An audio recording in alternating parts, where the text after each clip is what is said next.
May gabi mga igsoon. Sa dili pala ko matulog, nalang ko i-share nga gamay sa inyo. Nya, ah, kay balo naman ta sa kanabitong init jud nga isyu karon. Way lain kundi kaning gitawag og lockdown or na community quarantine. So sa Bible na ay tao nga kung nailhan mga igsoon nga gi-quarantine pod ni undergo quarantine, gi-quarantine sa Ginoo. Ning taktaas sa kagabihion. Ako'y basahon diri sa Bible. May tungod sa usa ka tawo nga quarantine sa Ginoo. Kini sintuhan ang ngalan niya si Hunas. Siguro pamilyar na mo ni Hunas na gikaon sa dakong isda. So ako basahon mga igsoon kung unsa gini din. Samtang ako ni basahon mo jump lang ta sa lain nga verse para kay taas man gud ni siya yung story. So aron madali ba. So ako basahon Hunas kapitulo 1 bersikulo 1. Nagingon dire, usa ka adlaw niana ang Ginoo miingon kang Hunas nga anak ni Amitay. Lakaw ngadto sa dakong syudad sa Ninibe ug badlunga ang katawhan didto. Kay nasayran ko nga hilabihan sila kadautan. Apan inay moadto si Hunas sa Ninibe mipadulong hinon siya sa Tarsis. Miadto siya sa Jopa ug didto may barko nga paingon sa Tarsis. Mibayad siya sa iyang plite ug misakay siya aron mahilayo sa Ginoo. Apan ang Ginoo nagpadala og unos, kusog kini kaayo nga tungod niini na miligro nga maguba ang barko. So kana din mo jump ta sa verse sa katapusan verse 17 sa Hunas kapitulo 1 bersikulo 17. Unya gisugo ni Yahweh ang usa ka dakong isda sa paglamoy kang Hunas ug didto siya sa tiyan sa isda sulod sa tulo ka adlaw ug tulo ka gabi. So ito makita diri mga igsoon ang nahitabo ni Hunas. Si Hunas sa kalagad sa Ginoo. Usa ka adlaw gisugo siya sa Ginoo nga padton sa usa ka dakong dapit sa usa ka syudad sa Ninibe. Kay nakita sa Ginoo nga kanang nga dapit grabe na ang pagkadautan. So iyang gisugo si Hunas nga moadto atong dapita aron aron ang mga tawo nitong dapita makaamgo or maluwas sa ilang binuhatan nga di maayo. Apan tungod kay kana day nga dapit nga gisugo sa Ginoo ni Jonas, usa na siya kadili ni siya basta-basta nga nasod, usa siya ka powerful nga nasod, and then grabe kadautan ang nagpuyo dito. So si Jonas ni bati og hadlok. Hadlok siya. So iyang gihimo mga igsoon. Imbis ato siya mobiyahe padung sa Ninibe, ning biyahe siya sa lain, ning adto siya sa lain nga lugar. Miikiyas siya sa tawag sa Ginoo. Paminaw mo, niikiyas si Jonas sa tawag sa Ginoo. So ni disobey siya ug tungod sa iyang pagka-disobedient. Tungod kay si Hunas ni disobey sa sugo sa Ginoo, wa siya kabantay. Naghimo di siya kaugalingon niyang bagyo. Naghimo siya og kaugalingon niyang problema, bagyo unos. Ug kato nga bagyo nakapadamay pagyud sa uban, di ba? Nakapadamay sa uban nga mga tawo.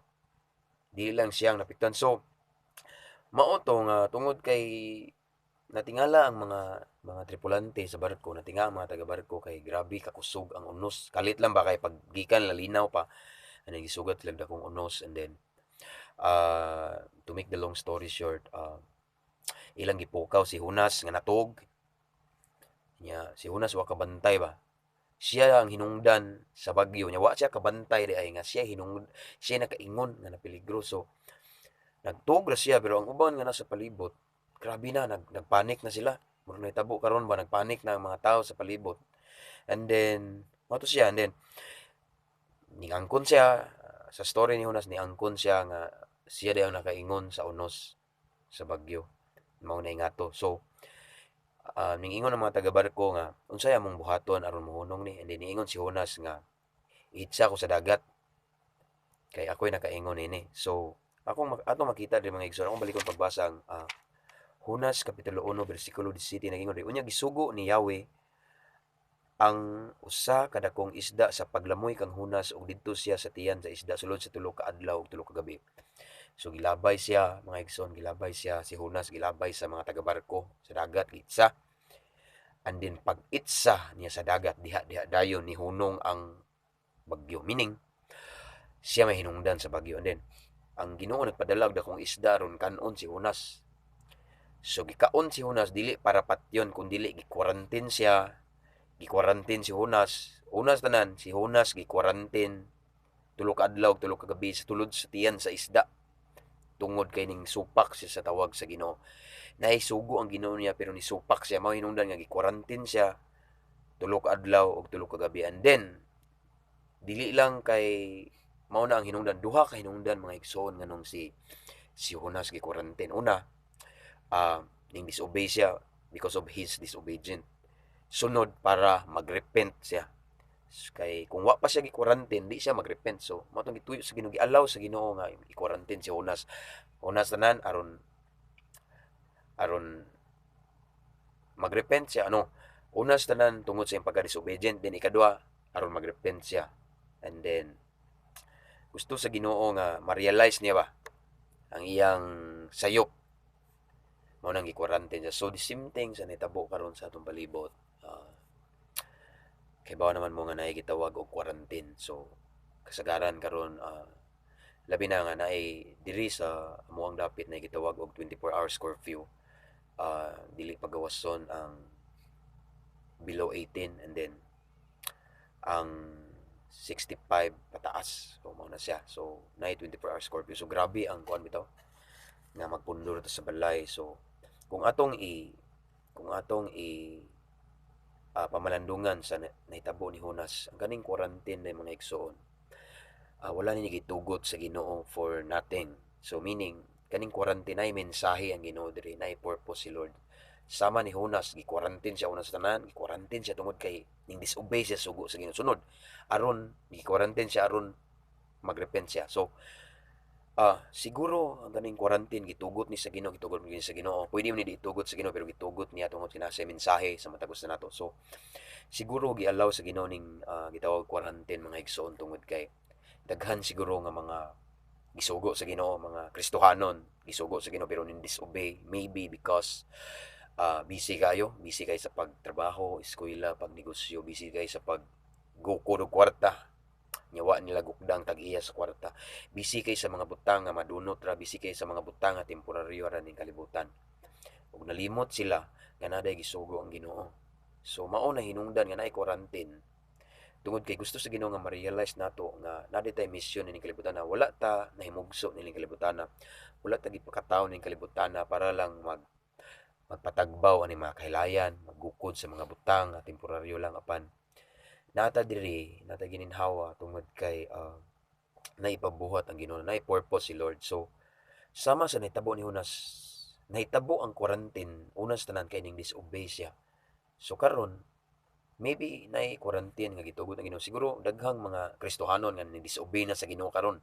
Siguro ang ilang first love sa Ginoo nawa na ang imong kadasig sa una siguro nay mga panahon nga kadlawon magsige kag hilak sa Ginoo, sa kaayo sa Ginoo, pero karon wala na, gamay na imong time sa pag-ampo kay busy ka sa ubang mga butang, dili na si Lord ang imong first priority. Mao na siya. So mao ni nga it's a wake up call sa mga Kristohanon. Ang tinuod mga igsoon, dili ni para sa di Kristohanon, kundi para ni sa mga Kristohanon nga makaamgo ta. Kay katong dili mga Kristohanon, wala man sila kibaw nga ang ilang gibuhat di maayo. Diba? So para ni sa mga Kristohanon, sa mga nakahibaw na sa kamatuoran nga ning tawag og milikay na sa kamatuoran, milikay sa tawag sa Ginoo, awan tumana ang sugo sa Ginoo. So maong naa ni nga quarantine. So ang gusto sa Ginoo is magpaubos ta, magrepenta, balik ta niya.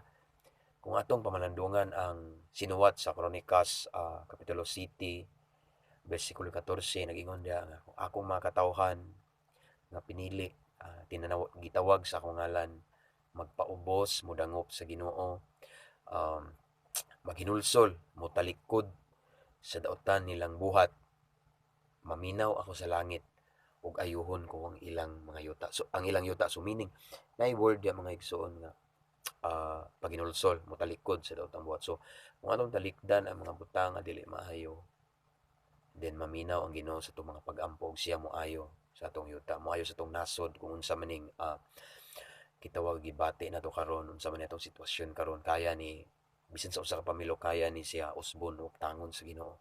Depende ni nato kung mo respond sa tawag sa Ginoo, depende nato kung mapaubos ta, and then maghatag tag pakigsaad sa Ginoo nga, yes Lord, ako nang tumano lang imong gisugo nako, pasaylo ako Ginoo nga nagpabungol-bungol ko bisag kay bawon ako, pasaylo ako Ginoo nga mas giuna na ko mga butang ning kalibutan na. So mao ni usa sa gipangayo sa Ginoo gipahinumduman ta sa Ginoo ani mga igsoon nga kining quarantine siguro natay mga naisugo ang Ginoo nga disobey ta din. Usa ni ka instrumento sa Ginoo para kitang tanan magrepent ug mabalik sa Ginoo. Amen. May gabi sa tanan.